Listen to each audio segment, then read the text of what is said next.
Well, good afternoon. This is Pastor Hayton inviting you to sit down with me for a few minutes here on this beautiful day of life. My, what a gorgeous day it is, and it's a little bit hard to be here in my study today. I've got work to do outdoors. Fact is, I've got my work duds on now, ready to resume cleaning the deck, job that I started quite some time ago. I've got clothes in the washer and another load to get in there after I get this load done, and while it's drying I'll be doing another. And I can think of a lot of things that need to be done at the house.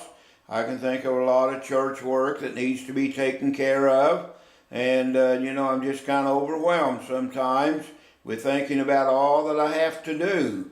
And it's important that we keep up with life, whatever our lot in life may be, and whatever our responsibility may be, whatever our duty may be. Well, we've certainly got to strive to keep up with it. But I thought as I was going to hurry along and begin the work cleaning the deck, I thought, there's more important things, and that is that instead of worrying so much about keeping the house up and keeping things up around the house, we need to keep the heart.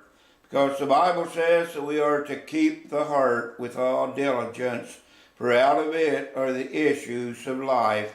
And if I don't take time to keep the heart, regardless of what else I've accomplished, I'm going to suffer for it, and I'm going to pay some dire consequence. So I want to keep my heart today. I want to keep a heart for God. I thank God that down across the years of my life, that I've had a heart for God.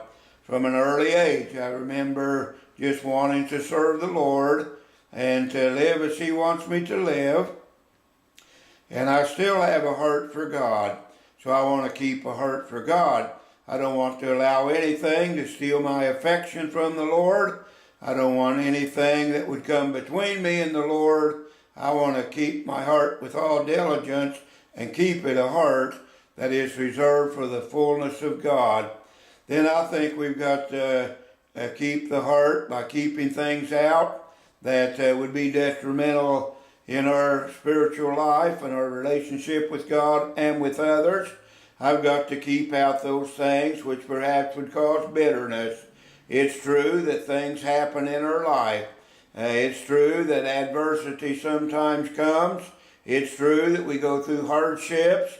It's so true that we experience a lot of difficulty in many different ways, but we cannot become bitter over whatever it is that invades our life.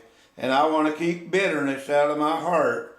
I've had things happen that I could allow bitterness to overcome, but I don't want any bitterness. The Bible says, behold, or beware, lest any root of bitterness spring up. So I want to keep my heart clean from bitterness. I don't want any grudges toward anyone or any ill feeling. I've got to be careful of that, because from time to time we are offended, aren't we? People offend us. They disappoint us. They let us down. But we cannot afford to develop a grudge or ill feeling in our heart. So when I say we need to keep our heart with all diligence, we need to keep a heart for God. Don't let anything steal your affection.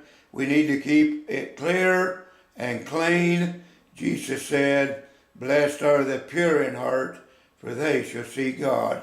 So I encourage you to keep your heart with all diligence, even if it means neglecting a few things that need to be done in our little temporal and physical world. We'll see you tomorrow on Lord Light's Devotional. Goodbye now.